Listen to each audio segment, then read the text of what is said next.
ఎక్కడో హర్ముజ్ జలసంధి దగ్గర జరుగుతున్న దాడులు భారత్లో సామాన్యులపై ప్రభావం చూపనున్నాయి.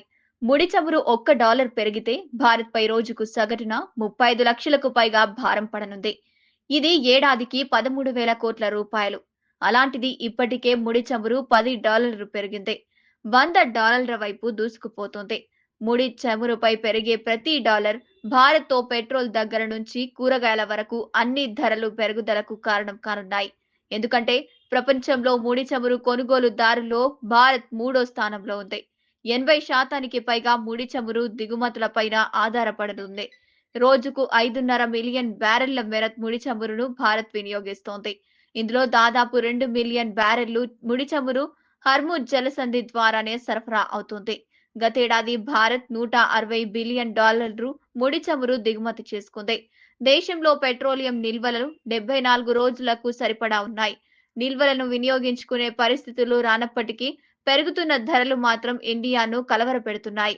ఒమన్, ఇరాన్ మధ్య కేవలం 33 కిలోమీటర్ల వెడల్పు ఉన్న సముద్ర మార్గమే హర్ముజ్ జలసంధి. ఇక్కడి నుంచి ప్రపంచ చమురు సరఫరాలో దాదాపు 20% ప్రయాణిస్తోంది. అంటే ప్రపంచ చమురు అవసరాల్లో 5వ వంతు ఇక్కడి మీదే ఆధారపడి ఉంది. అటువంటి కీలక ప్రాంతాల్లో చమురు బ్యారెళ్లు ఇప్పుడు మంటల్లో చిక్కుకుంటున్నాయి. పరిస్థితి ఊహించిన దానికంటే తీవ్రమవుతోంది. ఇరాన్ క్షిపణుల దాడిలో 2 భారీ నౌకలు మంటల్లో చిక్కుకోగా మరో నౌక సమీపంలో భారీ పేలుడు సంభవించింది. ఈ దాడులను తామే చేశామని ఇరాన్ ప్రకటించింది. అమెరికా, బ్రిటన్ కు చెందిన ట్యాంకర్లే తమ లక్ష్యమని తెలిపింది. ఇరాన్ దాడుల్లో హర్ముజ్ జలసంధి ప్రాంతంతో సుమారు 150 చమురు ట్యాంకర్లు నిలిచిపోయాయి. సముద్రం మధ్యలో ఒక భయానక ట్రాఫిక్ జామ్ వాతావరణం నెలకొంది. ఈ వార్తలు బయటకు వచ్చిన నిమిషాల్లోనే అంతర్జాతీయ మార్కెట్లు ఉలిక్కిపడ్డాయి. బ్రెంట్ క్రూడ్ ధర ఒక్కసారిగా 9% వరకు ఎగబాకింది. ఒక దశలో బ్యారెల్ ముడి చమురు ధర $83 వరకు మార్కెట్తో దాటేసింది.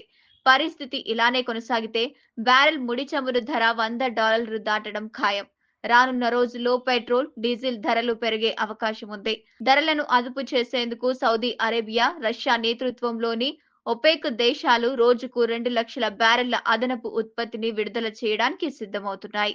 హర్ముజ్ జలసంధి మూసివేతతో నిలిచిపోయిన కోట్లాది బ్యారెళ్ల సరఫరాతో పోలిస్తే ఈ అదనపు ఉత్పత్తి పెద్దగా ప్రభావం చూపదు.